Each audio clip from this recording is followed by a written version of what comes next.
Hello दोस्तों, हमारे YouTube channel MWV के सर एजुकेशन इंस्टीट्यूट में आपका स्वागत है।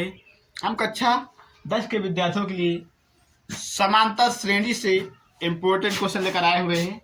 इस प्रकार का एक क्वेश्चन यूपी बोर्ड एग्जाम में पूछता है, समांतर श्रेणी 2 4 6 8 डॉट डॉट डॉट 50 का अंश से 15वां पद ज्ञात कीजिए। इस प्रकार का एक क्वेश्चन यूपी बोर्ड एग्जाम पूछता है, जहां पर लिखा हुआ है 15वां 50 यानी कि 15वां पद लिखा हुआ है। यहाँ पर 10वां पद लिख सकता है, यहाँ पर 5वां पद लिख सकता है।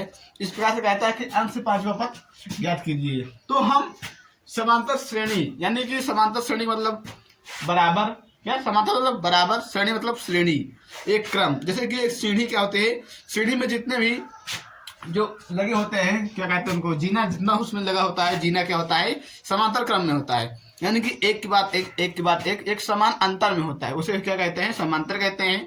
तो हम यहाँ पर पहले क्या निकालते हैं, इन दोनों को, इनमें हम पहले एल ज्ञात करते हैं। यहाँ पर एल क्या होता है, एल अंतिम पद होता है। अंतिम पद कितना है, 50 है, तो एल बराबर हो जाएगा 50। उसके बाद में क्या करता है, अंतर, यानी कि अंतर को, समांतर को हम अंतर को हम डी से रिप्रेजेंट करते हैं, तो डी बराबर हो जाएगा। इसमें समांतर क्या है, समांतर हम उससे ज्ञात करते हैं, समांतर का सूत्र होता है T2 माइनस T1। तो T2 जहां होती है दूसरी संख्या और T1 पहली संख्या, तो D बराबर हो जाएगा, या T2 को मान रखेंगे 4 माइनस का 2 बराबर हमको 2 मिलेगा, तो D बराबर हमको मिलेगा 2। तो यानी कि अब हम देखते हैं कि इस श्रेणी में हम यदि 6 में से 4 घटाते हैं तब भी हमको 2 मिल रहा है, 8 में से 6 घटाएंगे तब भी हमको 2 मिल रहा है। यानी कि इसमें क्या है, अंतर समान है। अंतर कितने का है, इसमें 2 का अंतर है।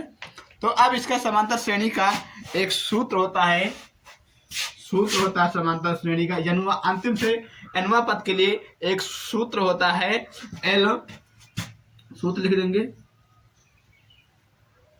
सूत्र से L minus n minus 1 into D. ये क्या होता है, एक सूत्र होता है अंतिम पद ज्ञात करने के लिए। यानी कि कोई बीच वाला पद दिया हो, जैसे कि 10वां पद 8वां पद पूछ रहा है, तो हम यहाँ पर ये सूत्र अप्लाई करते हैं। तो अब यहाँ पर डी का मान हमको प्राप्त हो गया 2, एल का मान हमको प्राप्त हो गया, हमको एन का मान चाहिए। तो एन का मान क्या होता है, एन वो होता है जो पूछता है, यानी कि 15वां पद। तो एन बराबर हो जाएगा, यहाँ पे ले लेते हैं, एन बराबर हो जाएगा 15। अब हम सभी का मान इसमें सूत्र में पुट करते हैं।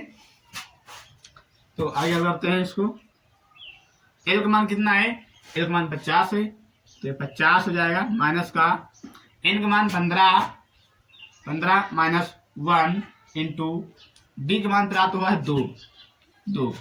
आगे करते हैं, तो 50 माइनस का 15 में से 1 घटेगा, 14 बचेगा, प्लस का गुणे 2, 14 बचा गुणे 2 बचा। अब आगे करते हैं, यहाँ पर देख लेते हैं आगे,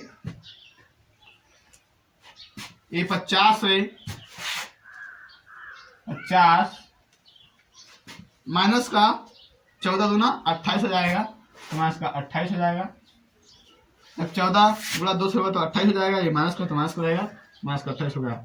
आगे अब 50 में से हम 28 को घटा लेते हैं, तो यहाँ पर बचेगा, यहाँ पर 10 में से 8 बचेगा, 2 बचेगा, यहाँ पर बचा 4 में से 2 घटेगा तो 2 बचेगा, यानी कि 22।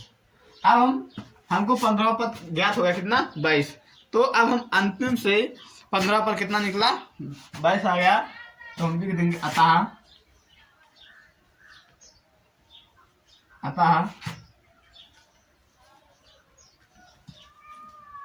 अंत से 15वां पद 22 होगा। यही हमारा आंसर हो जाएगा। तो क्वेश्चन बहुत ही आसानी पूर्वक से एक यूपी बोर्ड एग्जाम में मिलता है। तो इसको एक बार पुनः समझ लेते हैं। समांतर श्रेणी यानी कि समांतर श्रेणी को मतलब समांतर मतलब समान अंतर, यानी कि जिसमें समान अंतर है वही क्या होता है, समांतर होता है। तो इसमें देखिए जो सीरीज बन रही है, यानी जो श्रेणी लिखी हुई है, तो जो 2, 4, 6, 8 यानी कि इस सीरीज में सभी का समान अंतर मिल रहा है। क्या समान अंतर मिल रहा है? यानी कि सभी में 2 का अंतर मिल रहा है। अब एल सूत्र हमको दिया गया समांतर अंतिम पद समांतर श्रेणी अंतिम पद से समांतर ज्ञात करने के लिए एक सूत्र दिया जाता है L - n - 1 इंटू डी। ये एक हमको सूत्र है प्राप्त हुआ है। तो अब इस सूत्र में हम देखते हैं कि हमको L चाहिए, उसके बाद में हमको n चाहिए और हमको d चाहिए, तभी हम इस सूत्र से अंतिम पद ज्ञात कर सकते हैं। तो हमने देखा कि यहाँ पर L क्या होता है। L जो होता है कि श्रेणी का अंतिम पद होता है, तो यहाँ श्रेणी का अंतिम पद यानी सीरीज का अंतिम पद 50 है। अगला n क्या होता है? n उसका पद होता है, जो जितना पद पूछता है, यानी 10वां पद, 8वां पद, 9वां पद। तो यहाँ पर 15वां पद पूछा है, तो n क्या हुआ? n बराबर 15 हो गया। उसके बाद d क्या होता है? d सार्व अंतर होता है। क्या होता है? d सार्व अंतर होता है। तो सार्व अंतर हमने ज्ञात किया, तो यहाँ पर 2 प्राप्त हुआ। तो अब हम सभी के मान क्या करते हैं, इस सूत्र में पुट करते हैं। तो n का मान है 50 हमने पुट किया, और n का मान है 15 हमने पुट किया, और 1 इंटू डी का मान 2 प्राप्त हुआ। आगे 50 - 15 गुणे 2, इसमें 14, 15 में से 1 घटेगा 14, से 14 गुणे 2 हो जाएगा। आगे देखिए, तो 50 और 14 दूना 28, 14 गुणा 2 होगा 14 दूना 28 हो जाएगा। तो 50 में से जब 28 घट जाएगा तो 22 बचेगा। तो अब हमको 15वां पद प्राप्त होगा, कितना? 22। तो अंतिम से 15वां पद हमको 22 मिल गया है। तो अब लिख देंगे अतः अंतिम से 15वां पद 22 होगा। तो इस प्रकार का क्वेश्चन आपको एक यूपी बोर्ड एग्जाम में बहुत ही आसानी पूर्वक मिलता है। तो बहुत ही आसानी पूर्वक आपको इसको सॉल्व करना है। तो इस प्रकार का क्वेश्चन आपको अब तुरंत हल कर लेना है। तो अब हम आशा करते हैं कि आप लोगों के सामने इस प्रकार का क्वेश्चन आ गया होगा। तो हम मिलते हैं आपको अगले नेक्स्ट क्लास में।